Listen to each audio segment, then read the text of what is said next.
Hello, family. Warmest welcome back. It's always so good to have you here once again. Today, let me share with you how I make my waakye stew akono. All right. Without wasting much time, honey, just go straight into the ingredients. I love some cow foot in my waakye stew, okay? And some wele. I don't know, but when you bite into that wele, it's everything. And I also have some beef, that is cow meat, to go with it as protein. For our stew, we have 3 tablespoons of tomato paste, 3 can chopped tomatoes, and now our blender bowls. This is all that I'm going to blend. Okay, I have my Aniseed, my 2 big white onions and 1 red onions, some ginger and some pepper, and 1 beef stock. Okay, and also we do also have some more red onions, white ones as well, and some chopped green bell pepper, and again my beef stock. Do also have some 2 bay leaves, which I love in my waakye stew, and some nutmeg as well. And the final is my salt, of course. So the very first thing I like to do is to start with my meat. So I blended all the blendables. It was listed earlier on, so I guess everything was blended here. And I added my beef stock and 3 tablespoons of salt. Yes, I start with it because I want my meat to be quite tender. So I add a bit of water to it and I allow it to, slowly cook and take its time, just so I get all the flavors that I need. So you just leave it and allow it to cook. So as the meat is slowly cooking, if you do not want to waste too much time on your stew, you go ahead and put your chopped canned tomatoes with some bell pepper and drain. You just boil it and all the water that comes with the tomatoes is going to be drained. And this process takes the same time as the time for the meat to cook, so it's just perfect. So as you can see, the meat is quite tender and I just love it the way it is looking right now. I'm such a happy girl with my meat so tender like that. So I'm going ahead to take the meat off. They are all done now. I'm about to fry it. The only thing that I'm not going to fry here is the wele, okay? I mean the pomo. You don't fry pomo, so I'll just leave those ones out and fry the rest of it. We getting there.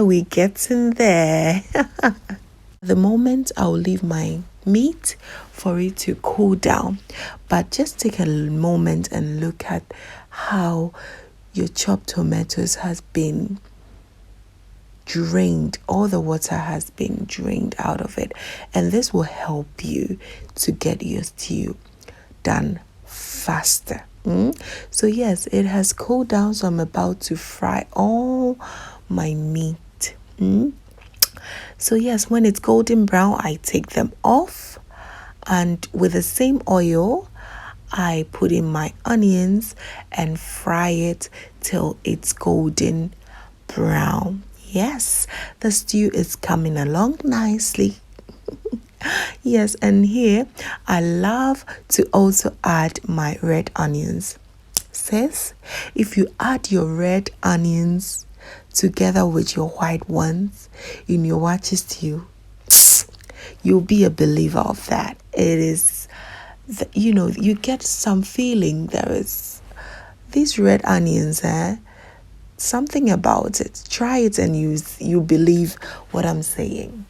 So I go ahead, whilst it's golden brown, I go ahead and add my tomato paste and also allow it to, to simmer, and also allow it to really fry well, because it turns out to be very sour if it's not cooked well.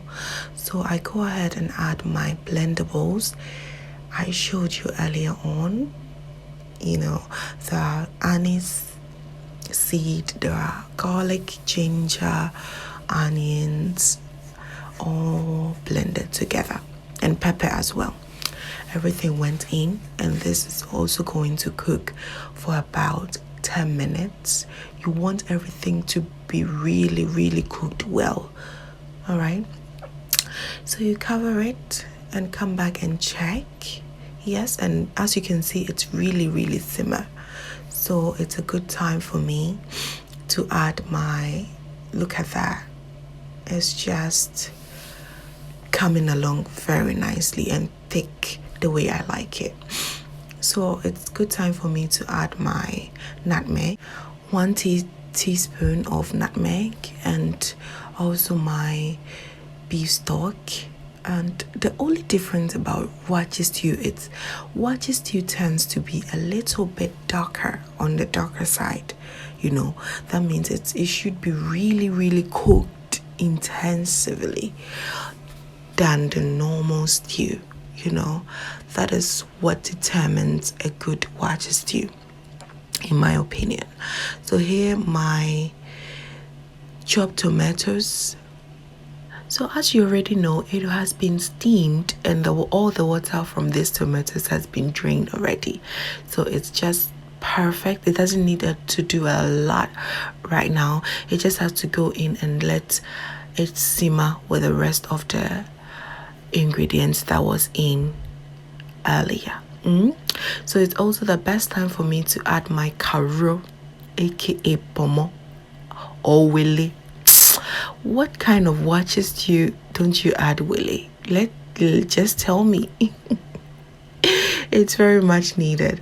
Yeah, I also add my bay leaves here right now, and all my, leftover onions and bell pepper.